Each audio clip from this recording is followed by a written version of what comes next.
ശ്രീ രാഹുൽ ഈശ്വർ, ഈ Hema committee report സർക്കാർ പൂഴ്ത്തിവെച്ചതിനെ ഏറ്റവും അധികം ന്യായീകരിച്ചുകൊണ്ടിരുന്ന ഒരാളാണ് താങ്കൾ. അത് സർക്കാരിന്റെ അവധാനത എന്നാണ് താങ്കൾ ആവർത്തിച്ച് പറഞ്ഞുകൊണ്ടിരുന്നത്.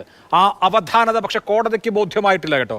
കോടതി പറയുന്നത് although the expert committee submitted the report to the government in 2019, mysteriously the government maintained a sphinx-like silence for 5 years.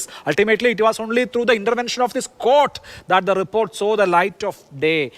ഈ റിപ്പോർട്ട് വെളിച്ചം കണ്ടത് കോടതിയുടെ ഇടപെടലിലൂടെ മാത്രമാണ്. ദുരൂഹമായി കഴിഞ്ഞ 5 കൊല്ലം സർക്കാർ ഈ റിപ്പോർട്ടിൽ മൗനം പാലിച്ചു എന്ന ഗുരുതരമായ പരാമർശം സർക്കാരിനെതിരെ കോടതി നടത്തുകയാണ്.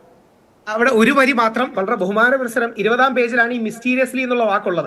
അതിൽ കോടതിയുടെ ഇന്റർവെൻഷൻ കൊണ്ടാണ് വെളിയിൽ വന്നതെന്ന് പറയുന്നുണ്ട്. പക്ഷേ യഥാർത്ഥത്തിൽ പല മാധ്യമ പ്രവർത്തകർ, താങ്കളടക്കം നിങ്ങളടക്കമുള്ള മാധ്യമങ്ങൾ റൈറ്റ് ടു ഇൻഫർമേഷൻ അപ്ലൈ ചെയ്തിട്ടാണ് ഇത് വെളിയിൽ വന്നതെന്നുള്ളതാണ് അതിന്റെ വസ്തുത. ഒരു പക്ഷേ കോടതി അതിന്റെ സ്പിരിറ്റിൽ എടുത്തായിരിക്കും പറഞ്ഞത്. നമുക്കെല്ലാം അറിയുന്നത് പോലെ പല മാധ്യമങ്ങളാണ് റൈറ്റ് ടു ഇൻഫർമേഷൻ എടുത്ത് പോയത്. അതിനുശേഷമാണ് കോടതിയിൽ വന്നത്. അതുകൊണ്ട് മിസ്റ്റീരിയസ്ലി എന്ന വാക്ക് ഉപയോഗിച്ചിട്ടുണ്ടെന്ന കാര്യം സത്യമാണ്. പക്ഷേ സർക്കാരിന്റെ നയം ഈ കാര്യത്തിൽ ക്ലിയർ ആണെന്ന് തോന്നുന്നു. ഫ്യൂച്ചറിസ്റ്റിക് ആയിട്ടും സൊല്യൂഷൻ സെൻട്രിക് ആയിട്ടും നമുക്കൊരു കാര്യം വേണം. ഒരു സിനിമ കോൺക്ലേവ് നവംബറിൽ നടത്തണം. നിയമം വേണം, നിലപാട് വേണം, നടപടികൾ വേണം. ആ പൊസിഷനിൽ നിന്ന് ഇത്രയൊക്കെ മാധ്യമ സമ്മർദ്ദം ഉണ്ടായിട്ടും സർക്കാർ മാറിയിട്ടില്ല എന്നൊരു കാര്യം കൂടെ ശ്രദ്ധിക്കണം. ഞാനടക്കമുള്ള ഒരുപാട് പേർ മുമ്പോട്ട് വെച്ച ഒരു സബ്മിഷനാണ് ഇപ്പോഴും സർക്കാർ സ്വീകരിച്ചിരിക്കുന്നത്. ഫ്യൂച്ചറിസ്റ്റിക് ആയിരിക്കും, സൊല്യൂഷൻ സെൻട്രിക് ആയിരിക്കും, പാസ്റ്റിന്റെ കാര്യം ഒരു കുറ്റകൃത്യം നടന്നാൽ ആ കുറ്റകൃത്യത്തിന്റെ പരിശോധനയാണ് വേണ്ടത്, അല്ലാതെ നയമുണ്ടാക്കലല്ല എന്ന് ഇതേ കോടതി തന്നെ പറഞ്ഞതാണ്. ഇന്നിപ്പോ കോടതി ഈ ഉത്തരവിലും ഹേമ കമ്മിറ്റി റിപ്പോർട്ടിൽ സർക്കാർ സ്വീകരിച്ച നിലപാട് നിരാകരിക്കുകയാണ്. ഈ ഉത്തരവ് ഇവിടെ മുൻകൂർ ജാമ്യം തേടി സിദ്ദിഖ് കൊടുത്തിട്ടുള്ള ഒരു ഹർജിയിന്മേലാണ് ഈ ഉത്തരവ്. യഥാർത്ഥത്തിൽ ഈ ഹേമ കമ്മിറ്റിയുടെ റിപ്പോർട്ടിന്റെ ഏതെങ്കിലും ശരിതെറ്റുകൾ പരിശോധിക്കുകയല്ല. എന്നിട്ട് പോലും ഹേമ കമ്മിറ്റി റിപ്പോർട്ടിൽ സർക്കാർ 5 വർഷത്തെ മൗനം പുലർത്തിയത് മിസ്റ്റീരിയസ് ആണെന്ന് കോടതി പറയുകയാണ്. എന്ന് പറഞ്ഞാൽ ആവർത്തിച്ച് ഇക്കാര്യത്തിൽ സർക്കാർ സ്വീകരിച്ചത് സ്ത്രീ വിരുദ്ധമായ സമീപനമാണ് എന്ന് പറഞ്ഞു വെക്കുക തന്നെയാണ്. അങ്ങനെയല്ല, അതിന്റെ തന്നെ അടുത്ത പാരഗ്രാഫിൽ പറയുന്നത് ഇതിന്റെ ലീഗാലിറ്റിയോ ഇല്ലീഗാലിറ്റിയോ ഗവൺമെന്റ് ഷെൽവിംഗ് ദ റിപ്പോർട്ട് അത് ഇവിടുത്തെ division bench of the court ഭാവിയിൽ തീരുമാനിക്കും. അങ്ങനെയും കൂടെ പറയുന്നുണ്ട്. അതാണ് ഇതിന്റെ ബാലൻസ്. ഇതിന്റെ ലീഗാലിറ്റിയോ ഇല്ലീഗാലിറ്റിയോ government shelving the report, shelving എന്ന വാക്ക് ഉപയോഗിച്ചിട്ടുണ്ടെന്ന കാര്യത്തിൽ സംശയമില്ല. അത് are to be independently examined by the division bench of this court എന്നും കൂടി പറഞ്ഞു വെക്കുന്നുണ്ട്. അപ്പം ഗവൺമെന്റിന്റെ നയസമീപനത്തിന്റെ കൂടി തീരുമാനമാണ്. കാര്യം ഗവൺമെന്റ് മുന്നോട്ട് വെച്ചൊരു കമ്മിറ്റിയാണല്ലോ ഇത്. കമ്മീഷൻ പോലും അല്ല, കമ്മിറ്റിയാണ്. അപ്പൊ അതിന്റേതായ ടെക്നിക്കാലിറ്റി അതുണ്ട്. ഇതൊരു ഗ്രേ ഏരിയ ആണെന്ന് കാണുന്നവർ മനസ്സിലാക്കണം. ഇതൊരു വൈറ്റ് ആൻഡ് ബ്ലാക്ക് ഏരിയ അല്ല. ഇതിൽ ഒരുപാട് ഗ്രേ തലങ്ങളുണ്ട് എന്ന തിരിച്ചറിവാണ് ഈ കാര്യത്തിൽ വേണ്ടത്. അതുകൊണ്ട് ഡിവിഷൻ ബെഞ്ച് തന്നെ ഭാവിയിൽ ഇത് പരിശോധിക്കുമെന്ന് 21-ാം പേജിൽ ഇതേ പാരഗ്രാഫിന്റെ അടുത്ത വരികളിലും കൂടെ എഴുതിയിട്ടുണ്ടെന്ന് സൂചിപ്പിക്കാൻ ഞാൻ ആഗ്രഹിക്കുന്നു. അല്ല, അതിനപ്പുറത്ത് ശ്രീ രാഹുൽ ഈശ്വർ, ഇത് ഇപ്പോൾ ഹേമ കമ്മിറ്റി റിപ്പോർട്ട് പുറത്തു വന്നു. ഇപ്പോൾ ആ റിപ്പോർട്ടിൽ കോടതിയിലേക്ക് റിപ്പോർട്ട് പോകുമ്പോൾ കോടതി ഈ റിപ്പോർട്ട് സമ്പൂർണ്ണമായി അന്വേഷണ സംഘത്തിന് കൈമാറി ആ റിപ്പോർട്ടിൽ പറഞ്ഞ കാര്യങ്ങളിലുള്ള വിലയിരുത്തൽ കൂടി നടത്തി അതിൽ ഗുരുതരമായ കുറ്റകൃത്യങ്ങളുണ്ടോ എന്ന് പരിശോധിക്കാൻ SIT-യോട് ആവശ്യപ്പെട്ടിരിക്കാൻ SIT പരിശോധന നടത്തുകയാണ്. അതിൻ്റെ നടപടിക്രമങ്ങൾ നടത്തുകയുമാണ്. അതിൽ ഇപ്പോൾ പല തലങ്ങളുണ്ട്. അതായത് കേസ് എന്നുള്ള കാര്യമായിരുന്നുവെങ്കിൽ ആളുകൾക്ക് പരാതി നൽകിയാൽ മതിയായിരുന്നല്ലോ, ഒരു കമ്മിറ്റിക്ക് മൊഴി കൊടുക്കേണ്ടിയിരുന്നില്ലല്ലോ, അവരെ വീണ്ടും വിളിപ്പിച്ച് ഇനി മൊഴിയെടുപ്പിക്കുക തുടങ്ങിയ കാര്യങ്ങൾ അവർക്ക് തന്നെ ഉള്ള ഒരു ടോർച്ചർ അല്ലേ തുടങ്ങിയ വാദങ്ങളൊക്കെ ഉണ്ടെങ്കിലും നോക്കൂ, ഈ ഹേമ കമ്മിറ്റി റിപ്പോർട്ടിൽ കൊടുക്കപ്പെട്ട മൊഴികളുടെ അടിസ്ഥാനത്തിൽ ഇപ്പൊ പുറത്തു വരാത്ത പരാതികളിലേക്ക് കൂടി അന്വേഷണം പോവുകയും ആ അന്വേഷണം പുരോഗമിക്കുകയും ചെയ്യുകയാണ്. അങ്ങനെയുള്ള ഘട്ടത്തിലാണ് സർക്കാർ ഈ റിപ്പോർട്ട് പൂഴ്ത്തിയത് മിസ്റ്റീരിയസ് ആണ് എന്ന് കോടതി പറഞ്ഞു.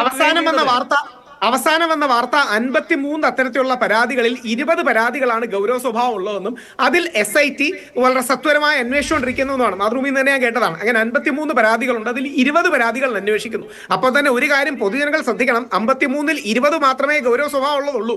53-ൽ 33 എണ്ണം ഗൗരവ സ്വഭാവം ഇല്ലാത്തതാണ് എന്നും കൂടി അതിനർത്ഥമുണ്ട്. 20 എണ്ണത്ത് സീരിയസ് ആണെന്ന് പറഞ്ഞാൽ 33 എണ്ണം, അതായത് ഏകദേശം ഒരിരട്ടി എണ്ണത്തിന് സീരിയസ്നെസ് ഇല്ല. അത് that doesn't merit an investigation, അല്ലെങ്കിൽ ഒരു അന്വേഷണത്തിന് പോലും പ്രസക്തി ഇല്ലാത്ത 33 പരാതികൾ ഉണ്ടെന്നും കൂടി നമ്മൾ അതിൽ നിന്ന് മനസ്സിലാക്കി. പരാതി എന്നുള്ള നിലയിലല്ലല്ലോ ഒരു കമ്മിറ്റിയുടെ ഹിയറിംഗ് നടന്ന സമയത്ത് അവിടെ ഉണ്ടായിട്ടുള്ള കാര്യങ്ങൾ, അവർ അനുഭവിച്ച കാര്യങ്ങൾ പറയുകയാണ്. അത് ഒരു പ്രോസിക്യൂഷനിലേക്ക് പോകാൻ വേണ്ടി കൊടുത്ത പരാതി അല്ലെങ്കിൽ അതൊരു പരാതിയായി മാറുമോ എന്നുള്ള നിലയിൽ കൊടുത്ത കാര്യങ്ങളല്ലല്ലോ. ഹിയറിംഗിന് വിളിക്കുന്നു, ഹിയറിംഗിൽ പങ്കെടുത്ത ആളുകൾ അവരുടെ അനുഭവങ്ങൾ പറയുന്നു. അതിൽ ഈ പറയുന്ന ക്രിമിനൽ നടപടിക്ക് മെറിറ്റുള്ള കാര്യം എത്ര എന്നുള്ളതിന്റെ കണക്കാണ് ഇപ്പോൾ രാഹുൽ ഈശ്വർ പറഞ്ഞത്. അതല്ലാതെ കുറെ കാര്യങ്ങൾ വ്യാജമായി ഈ ആളുകൾ ഇവിടെ പോയി പറഞ്ഞു എന്നല്ല അതിന്റെ അർത്ഥം. അല്ല, അങ്ങനെ ആവണമെന്നില്ല. പക്ഷേ ആ 33 എണ്ണം ആ രീതിയിൽ ക്രിമിനൽ സ്വഭാവമുള്ളതല്ല എന്നും കൂടി നമുക്ക് അനുമാനിച്ചൂടെ? 53-ൽ 20 എണ്ണമാണ് ക്രിമിനൽ സ്വഭാവമുള്ളതും അന്വേഷിക്കണമെന്നും പറഞ്ഞാൽ 53-ൽ 20 ഉള്ളൂ എങ്കിൽ ബാക്കി 33 എണ്ണം ക്രിമിനൽ സ്വഭാവമുള്ളതല്ല. ഒരു പക്ഷേ ധാരണയോ തെറ്റിദ്ധാരണയോ കൺസെൻസസോ പിന്നീട് മാറിയതോ ഒക്കെ എന്നും കൂടെ അതിന് അർത്ഥമുണ്ട് എന്ന് നമ്മൾ മറക്കരുത്. അവിടെയാണ് ഇതിലൊരു സെൻസ് ഓഫ് ബാലൻസ് മതി. നേരത്തെ മിനി മാഡം എന്നെ വിമർശിച്ച് ഞാൻ സ്വീകരിക്കുന്നു. ഞാനത് പൂർണ്ണമായിട്ട് മിനി മാഡത്തെ പോലെ സീനിയർ അഡ്വക്കേറ്റ് പറഞ്ഞതിനെ സ്വാംശീകരിച്ച് ആ ഉപദേശ നിർദ്ദേശ വിമർശനം ഉൾക്കൊണ്ട് പറയുന്നു. ആ ഒരു ബാലൻസ് എനിക്കും വേണം. ഇതേ ബാലൻസ് മറുവശത്തെ ആൾക്കാർക്കും കൂടി വേണം. കാര്യം മറുവശത്ത് നിൽക്കുന്ന ഒരു മനുഷ്യരാണ്. പുരുഷന്മാരായോണ്ട് അവർ മനുഷ്യന്മാരല്ല എന്ന് നമ്മൾ കണക്കാക്കരുത്. പുരുഷന്മാരായി പോയതുകൊണ്ട് അവർ മനുഷ്യന്മാരല്ല. സ്ത്രീകൾക്ക് ബഹുമാനം കൊടുക്കണം, പുരുഷന്മാർക്ക് ബഹുമാനം കൊടുക്കണ്ട എന്നതിന് അർത്ഥമില്ല. അതുകൊണ്ട് പുരുഷനും ആ സ്പേസ് വേണം. എനിക്ക് ഒറ്റ റിക്വസ്റ്റേ ഉള്ളൂ, ശ്രീ സിദ്ദിഖിന് സുപ്രീം കോടതിയിൽ പോകാൻ അവസരം കൊടുക്കണം. ഇത് ശ്രീ സിദ്ദിഖിന്റെ ടീമിനോട് സംസാരിച്ചിട്ടല്ല ഞാൻ പറയുന്നത്. ഒരു പൗരൻ എന്ന നിലയിൽ, പൊതുസമൂഹം എന്ന നിലയിൽ ശ്രീ സിദ്ദിഖിന് ബഹുമാനപ്പെട്ട സുപ്രീം കോടതിയെ അപ്രോച്ച് ചെയ്യാൻ സമയം കൊടുക്കണം. SIT ആ സുപ്രീം കോടതിയുടെ സമീപനം നോക്കട്ടെ. അഥവാ സുപ്രീം കോടതി റിജക്ട് ചെയ്യുകയാണെങ്കിൽ എന്തായാലും അറസ്റ്റ് ചെയ്യേണ്ടി വരുമല്ലോ, സംശയമില്ല. പിന്നെ സിദ്ദിഖിന് പോകാനും സ്ഥലമില്ല. അതുകൊണ്ട് സുപ്രീം കോടതിയിൽ പോകാനുള്ള സമയം SIT ശ്രീ സിദ്ദിഖിന് കൊടുക്കണമെന്നുള്ളതാണ് പൊതുസമൂഹത്തിലെ ഒരു അംഗം എന്ന നിലയിൽ എനിക്ക് മുമ്പോട്ട് വെക്കാൻ പോലീസിനോടുള്ള, കേരള പോലീസിനോടുള്ള, ആഭ്യന്തര മന്ത്രാലയത്തോടുള്ള, SIT-യോടുള്ള അഭ്യർത്ഥന. ഒരു കാര്യം കൂടി, ബ്യൂറോ ഓഫ് ഇമിഗ്രേഷനാണ് ലുക്കൌട്ട് സർക്കുലർ ഇഷ്യൂ ചെയ്യേണ്ടത്. ഓൾറെഡി എങ്ങനെയാണ് ഈ ലുക്കൌട്ട് സർക്കുലർ ഇന്ന് രാവിലെ വിധി വന്നതിന് ഉടനെ തന്നെ ഇഷ്യൂ ചെയ്തതെന്ന് എനിക്ക് മനസ്സിലാകുന്നില്ല. കാര്യം പോലീസ് അല്ല അത് ഇഷ്യൂ ചെയ്യുന്നത്, അത് ബ്യൂറോ ഓഫ് ഇമിഗ്രേഷനാണ്. അപ്പോൾ അനാവശ്യ തിടുക്കം കാണിക്കരുത്. ശ്രീ സിദ്ദിഖിന് കോടതിയിൽ പോകാനുള്ള, നിയമ സംവിധാനത്തിനടുത്ത് പോകാനുള്ള ഒരു സാവകാശം കൊടുക്കണം. തിടുക്കം പാടില്ല. തോക്കിനകത്ത് കയറി വെടിവെക്കാൻ പാടില്ല. ധൃതി പാടില്ല. ഈ തിടുക്കപ്പെട്ട ഒരു കാര്യങ്ങളും ചെയ്യരുത്. സിദ്ദിഖിന് പോകാനുള്ള ഒരു സ്പേസും സമയവും കൊടുക്കണമെന്ന് അഭ്യർത്ഥിക്കുന്നു.